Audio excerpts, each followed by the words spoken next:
So I'm excited to bring you this particular Friday episode. I do this show, I call it The Dollar is Dead, every Friday. I've been doing it for almost an entire year, started in February of 2024, and here we are, it is January 3rd of 2025. So I wanted to wrap up an entire year's worth. Are you feeling like you can't get ahead, you're unable to save and grow your wealth?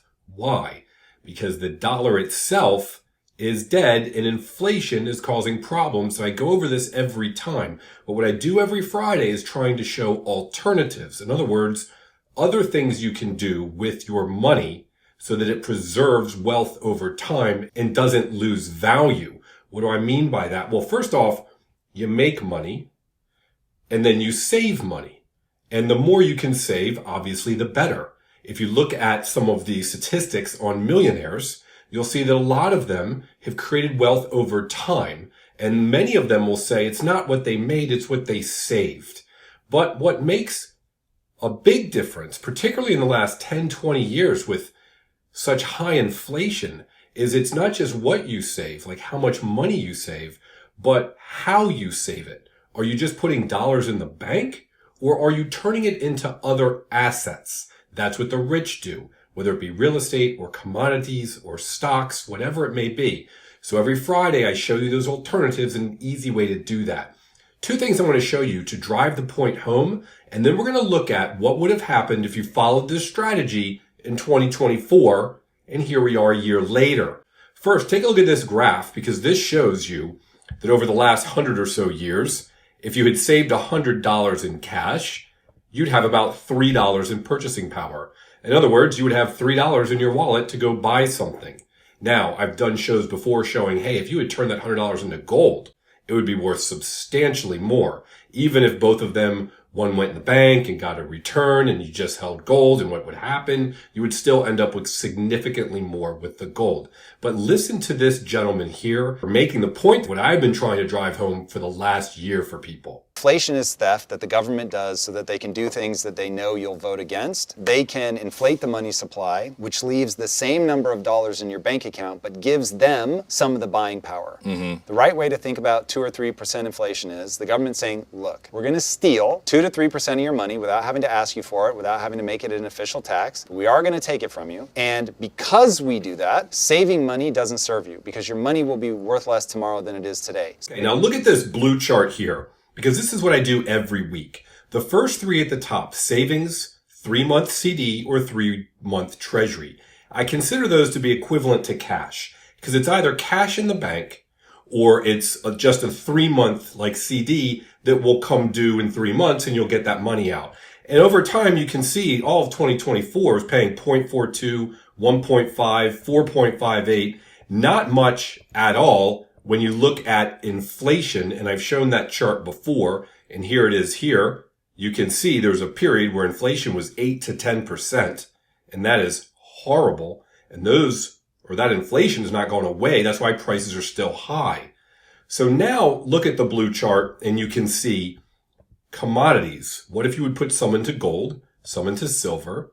Then there's two here, which are cryptos, Bitcoin, which more and more people are finally talking about, and Ethereum, which is the second largest market cap crypto. I have a whole show that I do on YouTube on crypto. I'll have a link down below.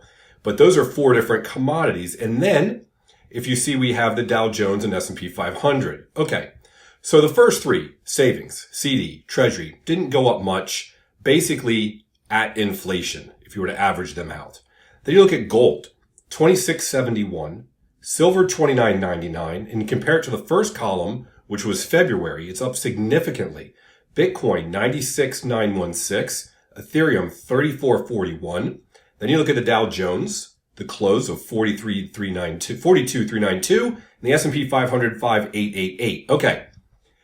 I have a link down below to a page where it shows you how you can purchase an ETF of things like gold and silver, Bitcoin, and Ethereum. So you don't have to figure those out. It's not confusing. My mother buys ETFs of things like gold and silver and even Bitcoin and Ethereum because she can just log into her broker, whether it be Schwab, Fidelity, T. Rowe, whomever, and you can just buy a share of an ETF for what's called a spot ETF. So if you buy $100 worth of that gold ETF, they we'll back it with $100 worth of gold. So it's mimicking the price of gold, silver, Bitcoin, Ethereum. You can also buy index funds for the Dow Jones, which is 30 stocks. That way you don't have to go buy 30 stocks. And for the S&P 500, which is 500. Over time, it's been shown that the S&P 500 return usually beats most money managers. And they have a hard time beating the return of the S&P 500. There's been books written on, hey, just set it and forget it, so to speak. What I was pointing out was, and here, let's talk about this. What if you put money, just cash, into those top three things, saving, CD, or treasury, versus what if you bought some ETFs or some index funds? I do it in a more complicated manner, but I'm trying to keep it simple. There's a link down below to a page which has some spot ETFs for gold, silver, Bitcoin, and Ethereum. And it's very easy to just Google search for index funds if you're interested in the stock ones. But take a look at this spreadsheet. So the first column here, you can see it's got cash and non-cash. Second column, what kind is it? Well, you've got savings, CD 3-month, treasury 3-month. So these first three rows here are showing you what currently we would have gotten in 2024. So for savings, you would have gotten 0.42% on your money. The 3-month CD, if you got one and another and another and another, 4 of them total over the course of a year, 1.5%. The treasury, same thing, a 3-month, 4 times, 4.58. The idea here is I wanted to compare cash to non-cash. So first, look at column D. It averages those 3 rows. Savings, CD, and treasury. Those 3, if you put an equal amount in each, would have averaged 2.17%. Okay, so on the right, column E says, what if you invested $10,000? You would have had a profit of $216 over the course of a year. You would end the year with $10,217. Now look at rows 7 through 12. These are non-cash. So you took your cash and you bought, let's say, an ETF for gold, an ETF for silver, an ETF for Bitcoin, for Ethereum. That's BTC Bitcoin, ETH Ethereum, the Dow Jones DJIA 30, the S&P 500, and what would you get percentage-wise over the last 12 months? There are the percentages, how much they grew. Look at that. Gold, 28%, silver, 25%, Bitcoin, 115%, Ethereum, 46%, Dow Jones 30, 12%, S&P 500, 23%. The average, if you invested in all of them equally, would have been 41.95, 42%. $10,000 invested would have yielded you $4,194. That's $14,195 at the end. So look at those numbers. We're talking about $10,200 if you just held cash versus $14,195 if you had spread it equally among those various investments. So the difference is substantial. Now you understand why people who are living paycheck to paycheck in 2024 and probably 2025 are feeling so much pain, because the inflation is greater than the cash they would have had in the bank. But the wealthy, they say, keep getting richer, and people say, why is that? Because they've converted from those cash rows to the non-cash rows. So they said, forget the 2.17% average. I want the 42% average. And by doing that, they were able to yield $14,195. Now I say the rich, but anyone can do it, because you can buy a share of those things. You can buy $10 of a gold ETF and 10 of a silver, 10 of a Bitcoin, 10 of an ETH. The index funds, the same thing. You can buy fractions of those. So even if you're only investing $1,000 a month or $100 a month, whatever it may be, you can still spread that out. Now, there may be hard economic times coming up. Markets may take dips. They do. Everything goes up and to the right. I want you to look at these 6 things that are non-cash here in graphical form. Look at that. There's all 6 of them. And you can see that those green lines over the last year, that's a year's chart, have gone up and to the right. Now they do have dips. They go up, they go down, they go up and they go down, but they've gone way up to the right. So the investment in cash probably wouldn't have beaten inflation. You would basically just have whatever cash you happen to save. If you put it in other investments, it could have gone up. I always have to say I'm not a financial advisor. I'm not a financial planner. This is informational purposes only. However, things go up. Things also go down. They believe you need to have an emergency fund of cash.